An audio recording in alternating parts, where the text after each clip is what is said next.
The government has turned the attention back to climate change this week. Today, releasing this risk assessment of the impacts in a best and worst case scenario if action on climate change isn't taken.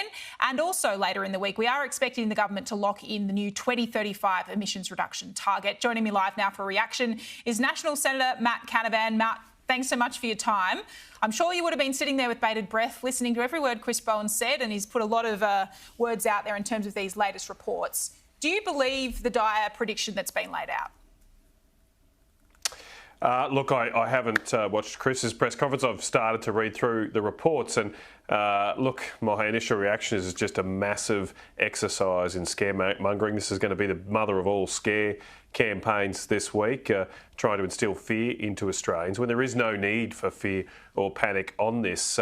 Look, I think it can be summed up the best by comparing two reports on climate change that have come out in the last few months. This report is full of flashy graphics, dramatic language, biblical type condemnation, damnation is going to come down this nation if you believe that report. Another report on climate change was released by the US government, the US Department of Energy, a few weeks ago. It's done by respected scientists. There is no flashy graphics. It's all just plain black and white text and some fairly nerdy graphs. And it's a very sober assessment that, yes, there are some risks, but it is nothing to panic about. And clearly, this government now is just a bunch of panic merchants trying to scare Australians to accept higher taxes, bigger government, and a poorer society. We'll be poorer thanks to the actions the government is proposing on climate change. And that is absolutely nonsensical, because even if you do believe the alarmist outcomes of this report, what is most important is that we have the wealthiest nation possible so we can mitigate any damage, whereas the government's policies are making us poorer. They've pushed up energy prices, they've closed down industries, and that's making us less able to respond to whatever the risks of climate change are. But Matt, some of these big things that are being laid out today in this risk report, yes, there might be alarming headlines, but in terms of the substance of what's in there, do you acknowledge that there are potential real downsides for Australians, not just in the cities when we're talking about, and along our coastline when they talk about the impacts of flooding? What about, regional communities and farming, the impact if we do see the global temperature rise?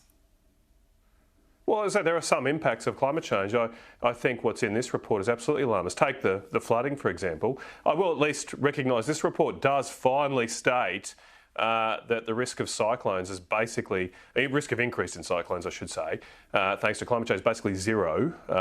They say there's low confidence of either, and there's either no change or a small increase. And that's clear in the data. We've actually had fewer cyclones hitting Australia in recent years, in fact, over hundreds of years. And again, the alarmist headlines will tell you something completely different. This report also says there are going to be fewer extratropical lows. And so it's a bit hard to know. Most of our major flooding comes from cyclones and lows associated with those cyclones. With fewer of those, or the same number of those, how do we get all this extra flooding? Well, it seems to, and I'm still working through the report, but it seems to come from coastal flooding on sea level rise. Now, just to take that in context, historically Australia's had about, or in the recent decades, had about 1.6 millimetres a year in increases in sea levels. This report says that, or warns, is concerned in the upper estimates that we'd have 8 millimetres a year, a 6 times increase in sea level rise. It's pretty hard to take that at face value and think that's going to happen. I mean, please explain to me how that's going to happen. It's only if we've had climate change, apparently we're already living through it, but yet it's only growing at a level less than 2 millimetres a year. How would it go to 8 millimetres a year with just in a few years? I wanted to put to you one of the central claims from Minister Chris Bowen today. He insists, and I quote him here, Matt, that the cost of inaction on climate change will always outweigh the cost of action. What's your reaction? Well, absolutely absurd, because we know now the cost of action on this government's watch is costing us an arm and a leg. I mean, since the government committed us to net zero, electricity prices are up 40%, gas prices are up 40% in Australia. We've lost our nickel industry, we've lost our plastics industry, we've lost our urea industry. We're much, much poorer. And it's only going to get worse if we try and do it much, much more. That's the cost. That's the cost of action. Now the other problem here, of course, is that whatever we do is not going to change the risks, and the government doesn't tackle this issue at all. It's a serious issue. If the rest of the world is not acting, which they are not, clearly the actions we take are not going to deliver the benefits of the reduced risks that the government is highlighting today. Now, I think it's pretty silly to disconnect the consequences of a policy from whether or not you should do it. And so if we're going to take all this action and make ourselves poorer, restrict what we can do in this country, close down our manufacturing industry, like what is happening, and then it doesn't actually avoid the flooding, I think bushfires, although it doesn't seem like they've gone hard with that, although I see some of the tiles and graphics on the newspaper websites have fires. That's a whole nother issue. We haven't had more increased burned area in Australia either. So we've got all those issues. We've got all those things that we're saying we're going to avoid. But if we're not going to do that by acting alone and almost unilaterally, why would we do it? It makes no sense. I mean, America's pulling out of the Paris Agreement. China's building 2 coal-fired power stations a week. India's building massive amounts of coal-fired power stations. And even in Europe now, they're not really taking it seriously. They've got much bigger issues to tackle with their massive debt and war on their eastern front. So look, what are we doing here as a nation? Making ourselves poorer, making ourselves less able to defend ourselves, and on top of that, less able to respond to the risks of climate change which do occur. The next big fight on this is coming, it seems, later in the week when we're going to see the 2035 emissions reduction target locked in. It's a long time coming. We know that the Climate Change Authority's been consulting on a 65 to 75% reduction target.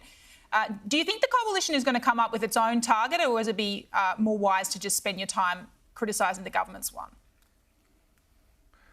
Look, I can't predict. I'm not going to be in the business of predicting what my colleagues do. I can tell you what I want them to do. I want them to scrap all of this. I think we should have one target in mind, and that's a cost of living target for Australians. We should have a target of bringing down prices, bringing down energy prices, creating more jobs for Australians. That should be our target. We should run our energy system with the one target in mind of producing the lowest possible energy prices for Australians. But we have now allowed a situation to emerge where the countries we export energy to, like Japan and Korea and China, are paying much less for electricity than we have to suffer through ourselves in this nation. I mean, how have we allowed that to emerge? What an absurd situation that we will send and export energy to another country to deliver them cheaper energy than we have access to ourselves. Now, that is the wages of the climate change policy. That is the result, the fruits, the bad fruits, the rotten fruits of this climate change net zero policies. It has delivered Australia energy uncompetitiveness. It is now shutting down industries and costing jobs, and it's clearly making our nation poorer. So that's the target I think we should focus on. This other stuff is, as I say, it's all a distraction. It's all meant to distract you from what they really want to do, which is to increase the size of government.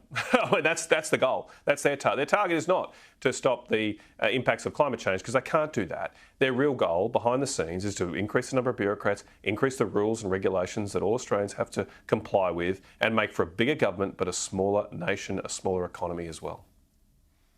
Matt, does today's front page of the Australian, the news poll there, give you pause for thought that potentially the arguments you make are out of step with the majority of Australians, that for the coalition things are getting worse, not better, in this ongoing, internal debate about net zero within the coalition? Yeah, I know you have a very strong view on this, but is your view and the public push against net zero harming Liberals in the city? 2 points about that. Well, I mean, number one, these low poll results, our shocking election results, have happened under a situation where we support net zero. I'm the one suggesting we change. I mean, clearly we should change things. But would opposing that drastically change the polling? Well, hang on. Let me answer your question. You've asked a question. Let me answer it. What we're currently doing is not working, and so we should change it. Now, I'm proposing a certain amount of change, some change. Those are saying we should just stick with what we've got. Well, that seems completely insane because it's not working. The second point to make is, we're losing votes to One Nation. That should be our first goal. One Nation in the Resolve poll and the other poll out today, they're actually bigger than the Greens. They're polling more than the Greens.